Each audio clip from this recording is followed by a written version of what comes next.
Hey, it's Ryan Seacrest. Life comes at you fast, which is why it's important to find some time to relax. A little you time. Enter Chumba Casino. With no download required, you can jump on anytime, anywhere for the chance to redeem some serious prizes. So treat yourself with Chumba Casino and play over 100 online casino-style games, all for free. Go to ChumbaCasino.com to collect your free welcome bonus. Sponsored by Chumba Casino. No purchase necessary. VGW Group. Void where prohibited by law. 18 plus. Terms and conditions apply. And now, a tale well calculated to keep you in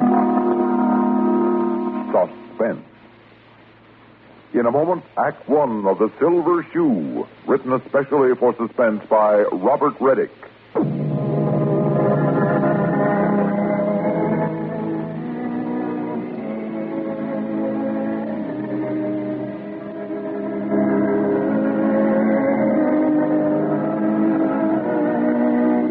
There are some things that you just take for granted. I mean, you don't question them. Like if somebody died, you've been to the funeral and watched them lower the coffin into the grave. You just got to say to yourself, well, that's the way it is. It's all over.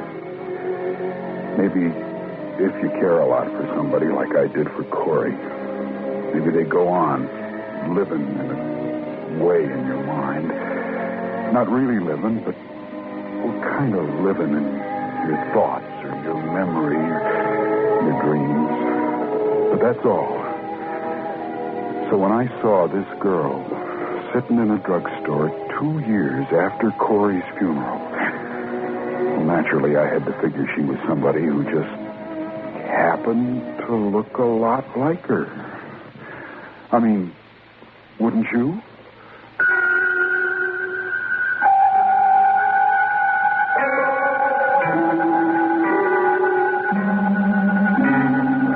I wouldn't have been shocked if she'd just been sitting there at the counter drinking her coffee. But she was doing something that, well, I guess I'd seen Corey do 100 times. She was holding a spoon, upside down, dabbing little strokes with it on her napkin, like it was a paintbrush, drawing imaginary little pictures on it. And when she spoke to the counter man, it was with Corey's own sweet, familiar voice. Will you let me have a check, please? Sure. What'd you have? Egg salad sandwich and coffee. Okay, 50 cents, beautiful.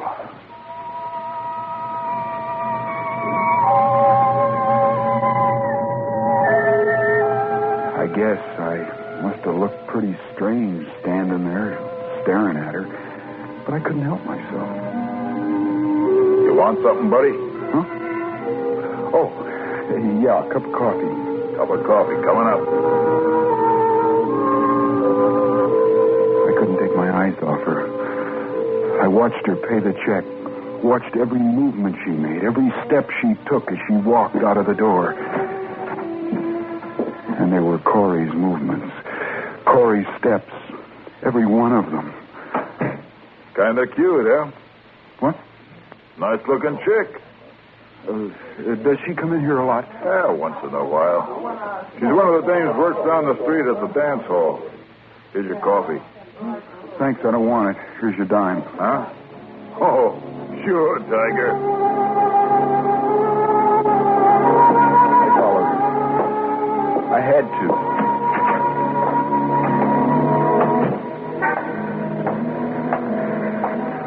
A few doors away, there was an entrance lit up with a lot of neon and stuff saying it was a dance hall, and I saw her walk into it. I felt kind of funny about following her, but well, somehow I couldn't do anything else. Inside, there was this sort of pink ceiling over a long flight of stone steps leading down into the dance hall. Well, I bought a ticket at a little booth at the bottom, and then I went into this big room where the music was playing.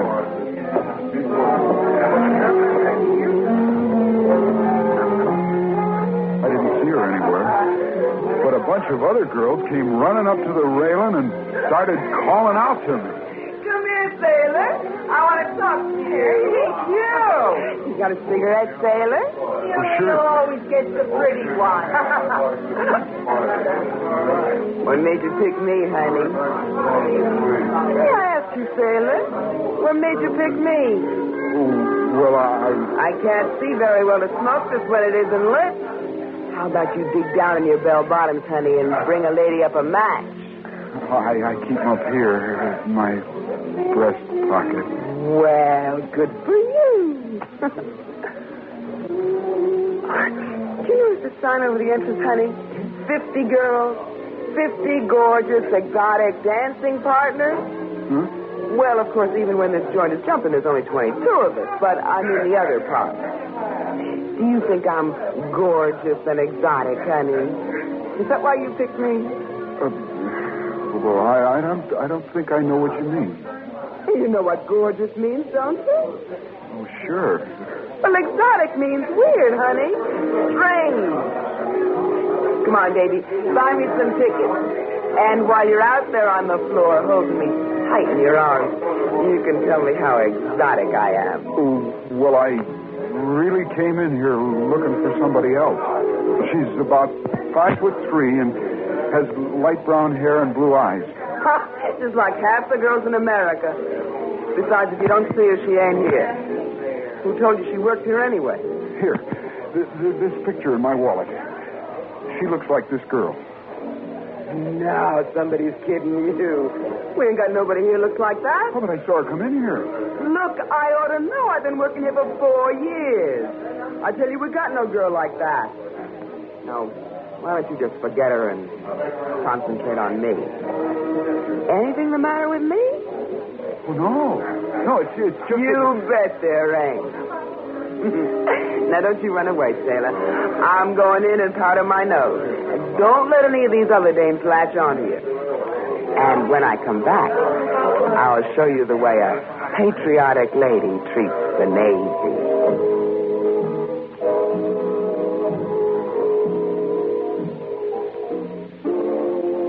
She walked away. I began to figure maybe I was mistaken after all about seeing Corey or this girl coming in here, that maybe I'd lost her on the street, that it was somebody else I'd seen in the neon light. And I was just about to leave when I saw her again, sitting alone at a table in a half-darkened corner clear across the room. She was dressed different now in a sort of spangly silver gown that left her shoulders bare. She looked just like Corey did the night I took her to the McKendrick's ball. In a sort of a daze, I walked across the dance floor and over to the table where she was sitting.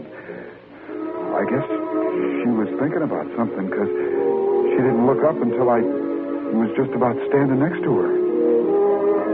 Hi. Hi, yourself. I saw you upstairs at the drugstore. Did you? Yeah. She had a strange expression on her face.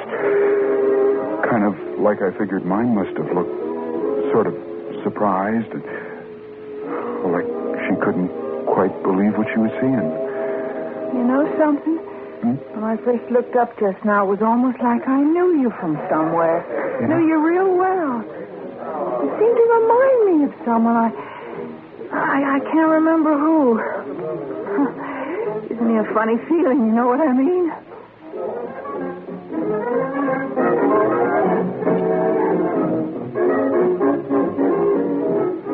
She told me to buy her some dance tickets at the little booth.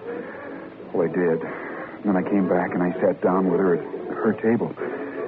I told her of how she reminded me so much of someone, too. I've got a photograph of her. I'll show it to you. There. That's Corey. Well, doesn't she look... Yeah, she does. I'm sorry about following you down here from the drugstore, but... Oh, that's all right, Joey. You don't have to apologize. I understand. How did you know my name? What? You called me by my name. How did... Oh, is your name Joey? Yeah, it is. Oh, well, that's just a habit of mine. I call all sailors Joey till I get to know them a little. How come? Oh, I don't know. Just like that. Look, let's dance, huh? Well, I don't dance very well. Oh, that's all right, Joey. Just hold me.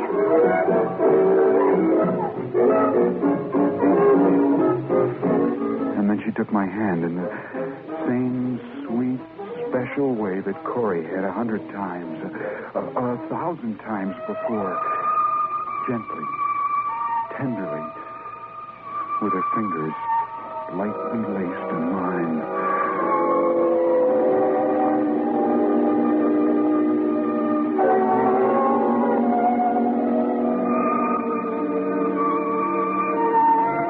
I remembered that day more than 2 years ago when I was standing, leaning against the outside wall of my house. My eyes were closed because the sun was bright, and my head was back because it was nice and warm on my neck. And while I was standing there, like that, Corey came over and quietly stood beside me that way, the same way, with her head back and all. And she gently took my hand and laced her fingers in mine. And she said, so softly that I almost couldn't hear her, It must be lovely on the beach. and I thought to myself, yeah, or on the dunes. And just as if she could read my mind, she said, Or on the dune. and the next thing I remember, I was lying on a blanket in a hollow with sand knolls all around, and the sun was blazing hot, nice though. And Corey turned over on the blanket, put her face next to mine, and she said, I love you, Joey. And when we're old enough, I want to marry you and have 3 children and live in a nice little house and have many friends and books to read and records on the phonograph. And I want to die with you in my arms. and then she cried.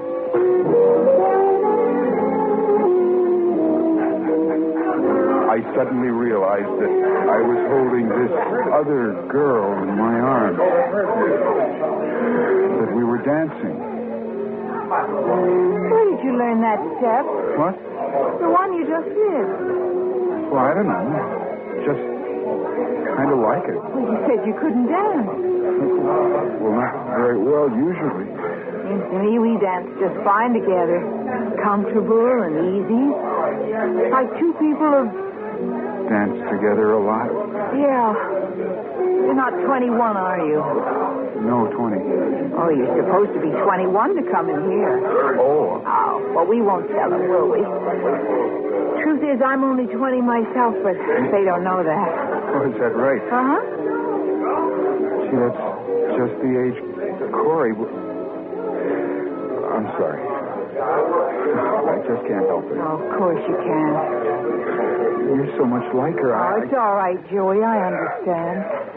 But, you know, all the time we've been dancing, I've been lost in memories, too. Yeah?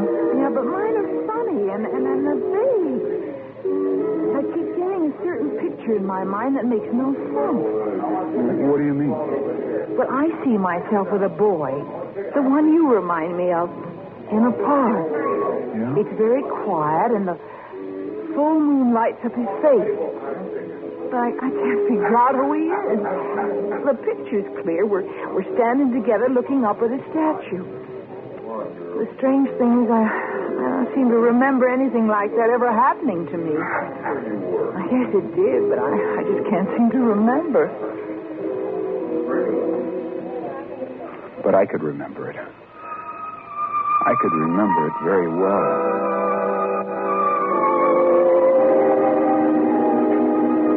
It was 2 years ago. And I was walking in Heatherton Park with Corey. There was a bright moon. Nobody else was there. Nobody in the whole park. And she stopped before the statue of Daniel Porter. who it said contributed more to the development of something or other than any other man in the state. She looked up at it, as if she were going to mention something about it. She said, Dr. King said I'm not well. and I could tell from the way she said it that it was serious. We walked through the park without saying another word. And the next day she went away to the sanitarium. And 3 months later she was dead.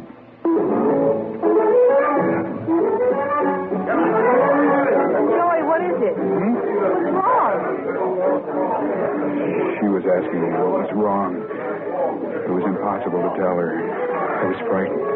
I tried to tell myself that there were other parts, other statues, other moonlit nights, but somehow I knew. Joey, you look pale. What's the matter with you? Could we go back and sit down? Sure, come on. Don't you feel well? I'll be all right. That park you pictured in your mind, that statue? Yeah? You were standing with some fella looking up at a statue. Where was the moon? Low? Just over his shoulder? What? Was the moon sort of low in the sky like it was sitting there right over the shoulder of the statue? I think it was. Yeah. How could you know that? And were you holding his hand? Yeah. With your fingers locked in his like...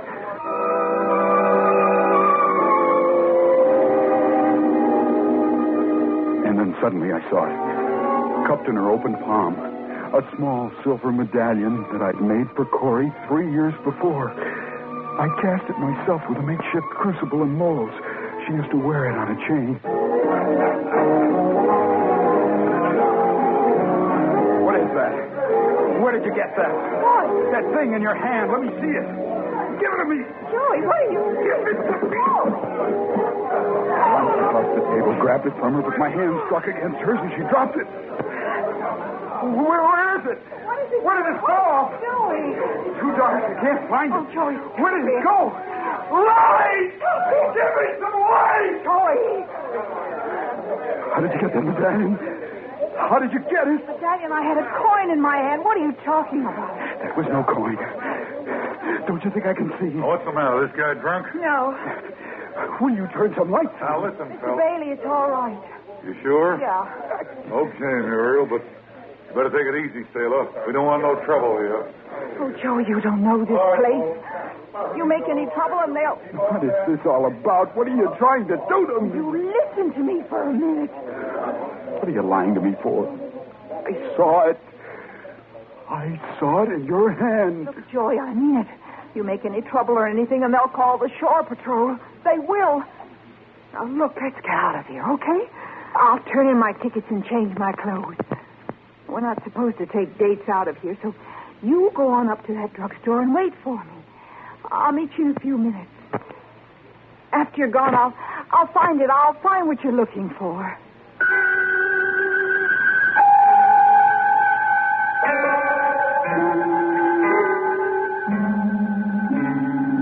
So I went up to the drugstore and waited. I waited 10 minutes, 20 minutes.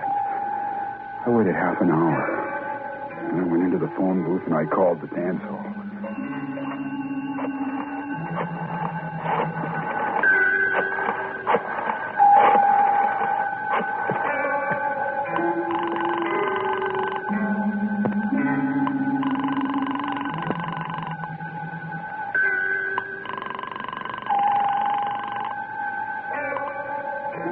Hello, Silver Shoe. This is the sailor who was in there a little while ago. So, what do you want? I'd like to talk to that girl I was dancing with. You know the one I mean. Girls can't come to the phone. Why not? Because they're working, that's why not. This girl I was with, she... Telling you they're all busy. Now get lost, will you? Now, you listen to me, mister. I want you to put that girl on the phone and... Now, look, sailor. Go stick your head in a pail someplace, will you, and cool off. Hey! No, he won't.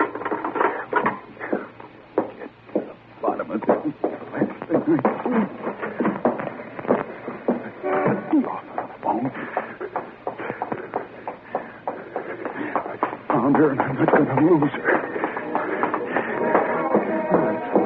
I want to find that guy. He's not going to make me fool out of me. There he is. Hello, you back again? Where is she? Taking my advice, sailor. Where is she? What's the matter with you? Is she still here? Look, what are you making a stink for? She said she'd meet me. Who did? This girl. Which girl? What's her name? It was... I don't know. She didn't tell me her name. So the fuss of that, sailor? This the one? No. Look, you see this guy in here? Sure. Who's he dancing with? He wasn't dancing with nobody. What? I gave him a pinch, but he just walked over, sat down by himself at the back table in the corner. He just sat there staring at the tablecloth for about half an hour. Then he walked out. What are you? You remember me, don't you, honey? You gave me a cigarette. What do you tell me you were dancing with somebody for? What's the matter with you? You came over to our table. Remember, I was looking for something. You're looking for something, all right. In just about a minute, you're going to get it. Now, pack up, you hear me? Now, here. You see this? It's a picture of some dame. He showed it to me.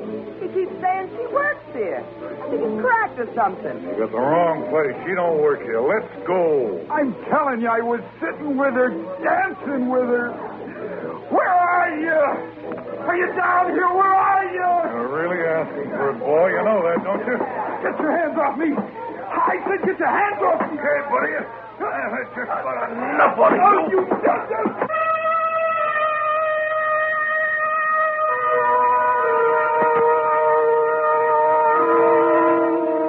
I came to the next morning in sickbay on the ship.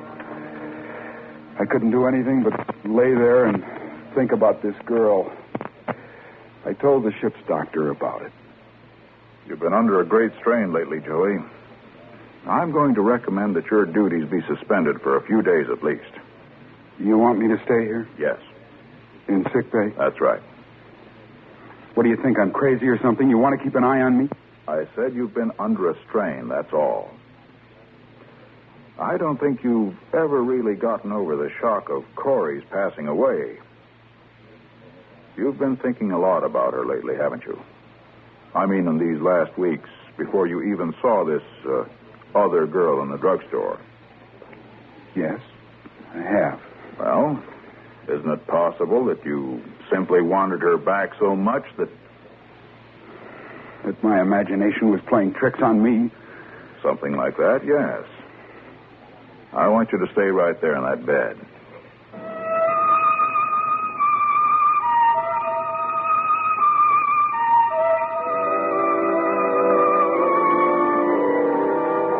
Well, I lay there for about a week. I guess I was just about convinced that's the way it was. I mean, it was the only thing I could think of that seemed to explain everything.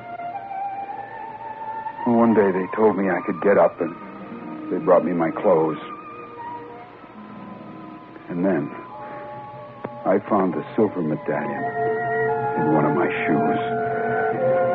That's where it must have fallen when she dropped it. There was no question about it. It was the one I had made for Corey. At her funeral, at the reception, I had been the last one in line to look at her. I'd reached into the coffin and placed the medallion in her sweet, cool hand and gently curled her fingers over it. And then they closed the lid. I never told that to the ship's doctor. Do you think I should have?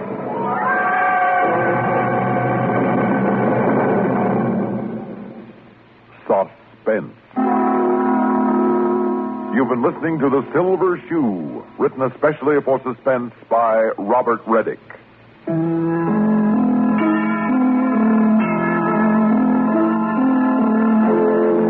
Suspense is produced and directed by Fred Hendrickson. Heard in tonight's story were William Mason, Tony Darnay, Dick Keith, Rita Lloyd, Gertrude Warner, and Ralph Camargo. Music supervision by Ethel Huber. Sound patterns by Walter Otto. Technical direction by Michael Shotkis. This is Stuart Nett speaking.